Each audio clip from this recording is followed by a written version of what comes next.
মাছ চাষ করতেছেন কিন্তু সর্বোচ্চ দাম পাইতেছেন না, ভালো দাম পাইতেছেন না। কারণ কি? আপনি সঠিক জাতের মাছ চাষ করতেছেন না, অথবা আপনি মাছ চাষের জাত ঠিক রাখছেন কিন্তু সঠিক গ্রোথটা আসতেছে না, সঠিক রেজাল্ট আপনি পাচ্ছেন না, যার কারণে আপনি মাছ বাজারে নিয়ে গেলে মাছের দাম ওইরকম পাইতেছেন না, অথবা পাইকার আপনার খামারে আসতেছে সঠিক দামটা আপনাকে দিতে যাচ্ছে না। এর পাশাপাশি আপনি যে এরিয়াতে বসবাস করতেছেন, যে এরিয়াতে মাছ চাষ করতেছেন, সেই এরিয়াতে হয়তো বা ওই মাছের চাহিদাই কম। এইসব কারণে কিন্তু মাছের দাম কিন্তু কম পাওয়া যায়। এই জন্য আমরা আজকে আলোচনা করবো সর্বোচ্চ দাম পেতে কোন মাছ আপনি চাষ করবেন, কোন মাছ আপনার চাষ করা উচিত, এবং কি কোন এরিয়াতে আপনি কোন ধরনের মাছ চাষ করলে বেশি লাভবান হতে পারবেন। তো চলুন শুরু করা যাক। এখনো যারা চ্যানেলটিকে সাবস্ক্রাইব করেননি, সাবস্ক্রাইব করে দেবেন এবং কি বেল বাটনটি প্রেস করে দেবেন, যাতে নতুন নতুন যত ভিডিও আসে সবগুলো দেখতে পারেন। দেখেন, বাংলাদেশের বিভিন্ন এলাকায় বিভিন্ন ধরনের মাছ প্রচলিত আছে, তবে সচরাচর দেখা যায় যে কিছু কমন মাছ আছে যেগুলো সারা বাংলাদেশে চলে।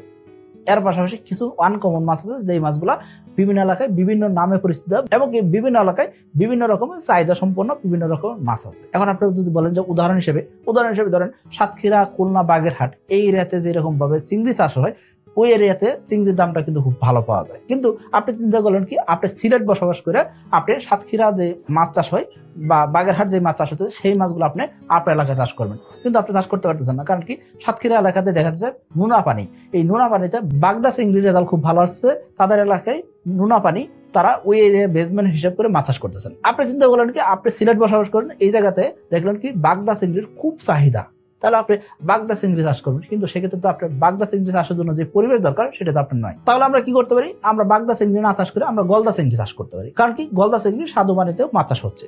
এই জন্য বলবো আপনাকে জাত সিলেকশন করাটা খুবই জরুরি, এবং কি কোন এরিয়াতে বসবাস করতেছেন সেই এরিয়াতে কোন মাছের চাহিদা ভালো সেই অনুযায়ী আপনি মাছ চাষটা করতে হবে। Offer offer offer!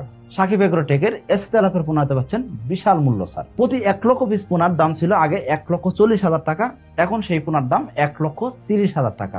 অর্থাৎ প্রতি 1 লক্ষ পিস পোনাতে আপনি পাচ্ছেন 10,000 টাকা ছাড়। যদি আপনার পোনার পরিমাণ 1 লক্ষ পিসের নিচে হয় এবং কি 8,000 পিসের উপরে হয়, সেক্ষেত্রে আপনার জন্য দাম নির্ধারণ করা হয়েছে 1 টাকা 40 পয়সা পিস, এবং কি গাড়ি ভাড়া সম্পূর্ণ ফ্রি। এখন এই যে আপনি মাছ চাষ শুরু করবেন, সেক্ষেত্রে সর্বোচ্চ দাম পাইতে চান। কারণ কি? সর্বোচ্চ দাম না পাইলে, ভালো দাম না পাইলে আপনি ভালো লাভবান হতে পারবেন না। দেখবেন কি, ময়মনসিংহ রিজিয়নে এখন প্রচুর পরিমাণ ক্যাটফিশ জাতের মাছ চাষ হচ্ছে। এই ক্যাটফিশ জাতের মাছ এত পরিমাণ চাষ হচ্ছে, বিশেষ করে শিং মাছ, এই শিং মাছটা অধিক ঘনত্ব উৎপাদন হচ্ছে, এবং কি মাছের সাইজ 30টা 40টা কেজি, এর চেয়ে বড় হইতেছে না। কারণ কি? এই মাছগুলো অধিক ঘনত্বে চাষ হচ্ছে, তাদের অক্সিজেন চাহিদা কম ঠিক আছে, কিন্তু অধিক ঘনত্বের কারণে সঠিক গ্রোথটা পাচ্ছেন না। যেহেতু শিং মাছ চাষ বা ক্যাটফিশ জাতের মাছ এগুলো চাষ করতে গেলে অধিক প্রোটিনের খাবার দরকার হয়, সেই অধিক প্রোটিনের খাবার আপনি দিয়েছেন ঠিকই, কিন্তু কাঙ্ক্ষিত রেজাল্ট আপনি পাচ্ছেন না। তার পিছনে কারণ কি?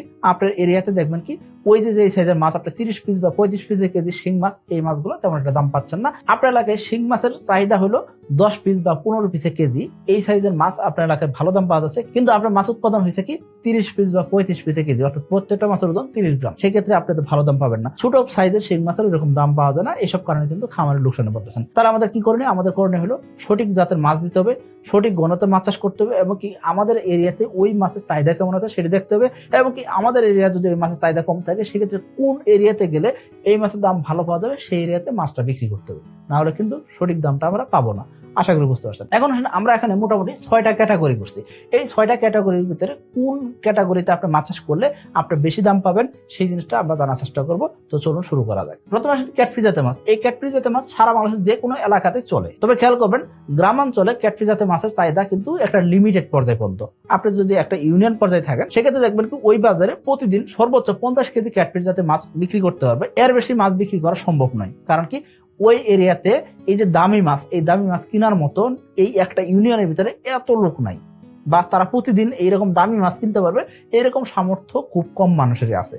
আশা করি বুঝতে পারছেন।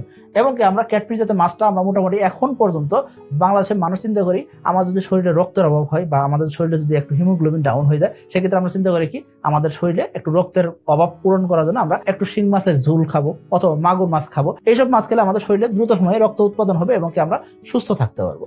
এবং রোগীর পথ্য হিসেবে এই ক্যাটফিশ জাতের মাছগুলা বিক্রি হয়ে থাকে, এবং এই ক্যাটফিশ জাতের মাছগুলা গ্রামাঞ্চলে এই জন্য কিন্তু কম চলে। একেবারে চলে না এমন না, কিন্তু চাহিদা কিন্তু একটা লিমিটেড পর্যায়ে পর্যন্ত। কিন্তু এই মাছটাকে যখন আপনি জেলা পর্যায়ে নিয়ে যাবেন, সেক্ষেত্রে দেখবেন কি চাহিদা কিছুটা বাড়ছে, কিন্তু তার মানে এমন নয় যে আপনার পুকুরের সকল মাছ একদিনে আপনি একটা জেলা শহরের বাজারে বিক্রি করতে পারবেন।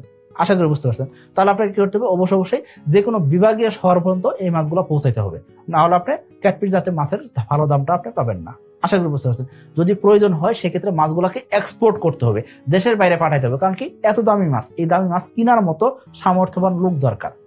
আমরা বাংলাদেশের মানুষ, আমরা ভাতে মাছে বাঙালি ঠিক আছে, কিন্তু প্রতিদিন আমরা শিং মাছের ঝোল খাবো, প্রতিদিন আমরা মাগুর মাছ খাবো, প্রতিদিন আমরা পাবদা মাছ খাবো, প্রতিদিন আমরা ট্যাংরা মাছ খাবো, এরকম সামর্থ্য আমাদের কিন্তু নাই।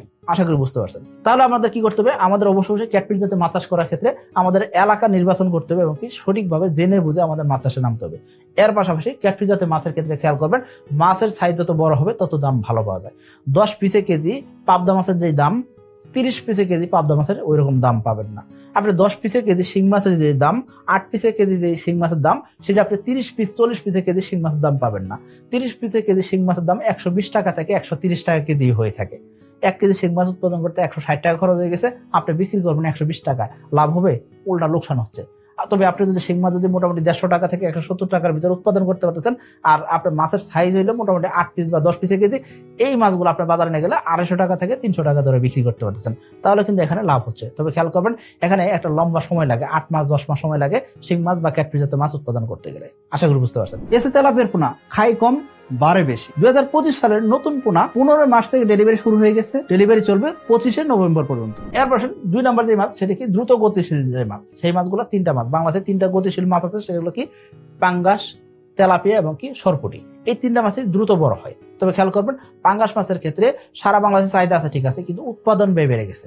এই জন্য বলবো যে পাঙ্গাস মাছ উৎপাদনের ক্ষেত্রে একটু সাবধান হতে হবে, হিসাব করে উৎপাদনে আসতে হবে।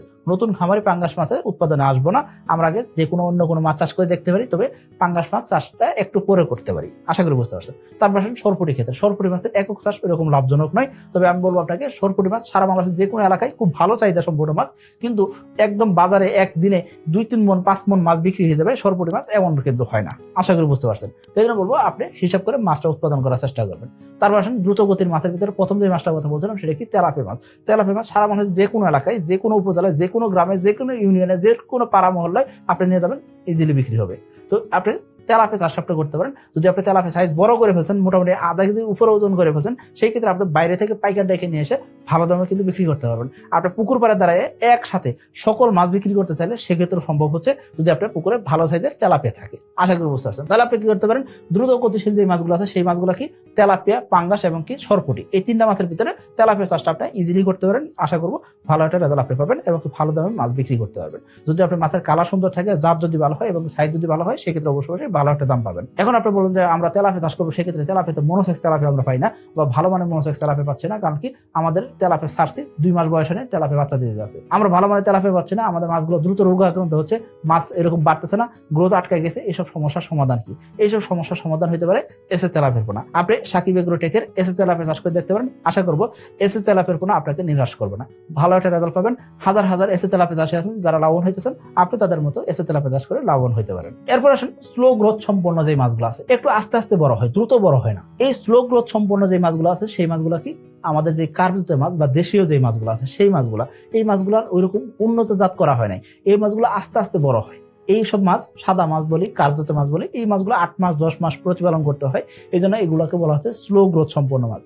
এই মাছগুলো যদি আপনি চাষ করেন, সেক্ষেত্রে খুব ভালো দাম পাওয়া সম্ভব। কারণ কি, এই মাছগুলো সারা বাংলাদেশের যে কোনো জেলায়, যে কোনো পাড়া মহল্লা, যে কোনো ইউনিয়নে বসে থেকে আপনি বিক্রি করতে পারেন, কোনো সমস্যা নেই। তবে খেয়াল করবেন, অবশ্যই সঠিক গণতে মাছ চাষ করতে হবে, মাছের সাইজ একটু বড় করতে হবে। কার্পজাতীয় মাছের ক্ষেত্রে 500 গ্রাম ওজনের কার্পজাতীয় মাছের যে দাম, 2 কেজি ওজনের কার্পজাতীয় মাছের কিন্তু দাম এক না। আশা করি বুঝতে পারছেন। এই জন্য আপনি চেষ্টা করবেন যত বড় সাইজের মাছ উৎপাদন করতে পারেন, তত ভালো দামে বিক্রি করতে পারবেন। একটা জিনিস আপনি খেয়াল করবেন, কার্প ফ্যাটেনিং, অর্থাৎ কার্প মাছের যে ফ্যাটেনিং করা হচ্ছে, মোটা দাদা করা হচ্ছে, এই জিনিসটা বাংলাদেশে এখন কিন্তু খুব পপুলার হয়ে যাচ্ছে। কারণ কি, আমরা মোটামুটি এখন বড় সাইজের কার্প জাতীয় মাছ খাইতে বেশি পছন্দ করি। 5 কেজি ওজনের একটা কার্প জাতীয় মাছ, সেটা আপনি যদি বিক্রি করতে চান, ভালো একটা দামে বিক্রি করতে পারবেন। তবে হ্যাঁ, আপনার গ্রামে হয়তো খুব ভালো দাম পাবেন না, কিন্তু আপনি এই মাছটা যদি একটু জেলা পর্যায়ে বা একটু উপজেলা পর্যায়ে বা একটু বিভাগীয় পর্যায়ে যদি পৌঁছাতে পারেন, সেক্ষেত্রে দেখবেন কি খুব ভালো দাম পাচ্ছেন। এই জন্য বলবো, মাছের সাইজ যত বড় তত দাম বেশি পাবেন। আশা করি বুঝতে পারছেন। এরপর আসেন রাক্ষসী স্বভাবের যে মাছগুলো আছে, সেই মাছগুলো আমাদের পুকুরে এমনি অটোমেটিকলি হয়ে যায়, অথবা দেখা যাচ্ছে আমরা একটু শখ করে কিছু রাক্ষসী স্বভাবের মাছ আমরা ছেড়ে থাকি, অথবা দেখা যাচ্ছে আমাদের পুকুরে তেলাপিয়া মাছ বাচ্চা দিয়ে ফেলছে। সেক্ষেত্রে কি করবো, সেক্ষেত্রে আমরা কিছু বোয়াল মাছ বা চিতল মাছ বা শোল মাছের পোনা আমরা ছেড়ে দিয়ে থাকি, ফলি মাছের পোনা ছেড়ে দিয়ে থাকি। এই মাছগুলো কিন্তু খুব হাই ভ্যালু মাছ, খুব দামি মাছ।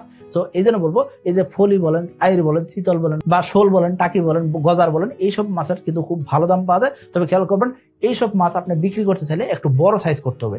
মাছের সাইজ ছোট থাকলে সেক্ষেত্রে আপনি দাম ভালো পাবেন না। আরেকটা জিনিস অবশ্যই খেয়াল করবেন, সেটা কি এই রাক্ষসী মাছ চাষ করতে গেলে আপনাকে খেয়াল করতে হবে এই রাক্ষসী মাছগুলো অন্য মাছ খেয়ে বেঁচে থাকে। এই জন্য এই রাক্ষসী মাছ চাষের ক্ষেত্রে আপনি অন্য যে মাছগুলো চাষ করতেন সেই মাছ চাষের যাতে কোনো সমস্যা না হয় সেদিকে খেয়াল করা অবশ্যই উচিত। যদি আমাদের পুকুরে রাক্ষসী মাছগুলো 2 বছর বা 1.5 বছর রাখা যায় সেই ক্ষেত্রে খুব ভালো সাইজ হয় এবং এই মাছ বছর শেষে বিক্রি করলে খুব ভালো একটা দাম পাওয়া যায়। এরপর আসেন আমাদের দেশীয় মাছ না, সেগুলো ভিন দেশ থেকে আমদানি করা হয়েছে সেই ভিন দেশীয় মাছগুলা। সেই ভিন দেশীয় মাছগুলোর কিন্তু খুব ডিমান্ড থাকে, সেই ভিন দেশীয় মাছগুলোর কিন্তু খুব ভালো দাম থাকে এবং এই ভিন দেশীয় মাছগুলো আমরা বিক্রি করে বা চাষ করে কিন্তু খুব ভালো লাভবান হতে পারে। সেই মাছগুলা কি ভিয়েতনাম শোল, ভিয়েতনাম কই, মিরর কার্প, জাপানিজ, রাজপুটি, এইসব যে মাছগুলো আছে সেই মাছগুলো কিন্তু খুব ডিমান্ডেবল মাছ এবং কি কার্পু মাছ বলেন, এই মাছগুলো কিন্তু আমাদের দেশীয় মাছ না। এই মাছগুলো আমরা দেশীয় প্রজাতি হিসেবে আমরা চাষ করে থাকি, কিন্তু আসলে এই মাছগুলো আমাদের দেশীয় মাছ না। তবে এই মাছগুলো খুব দ্রুত গ্রোথ হয় এবং কি দ্রুত গ্রোথ হওয়ার কারণে খাবার লাগে কম, অন্যদিকে ভালো রেজাল্ট আসছে।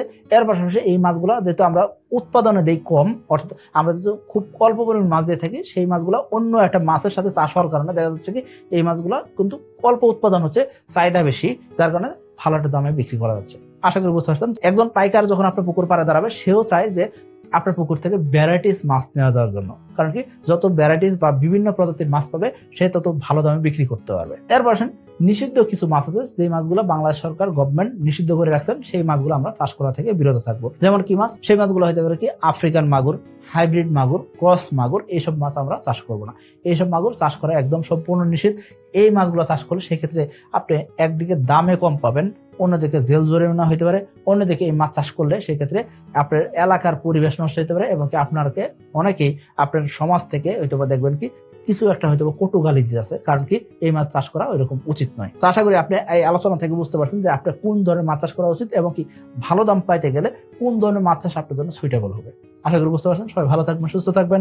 আসসালামু আলাইকুম।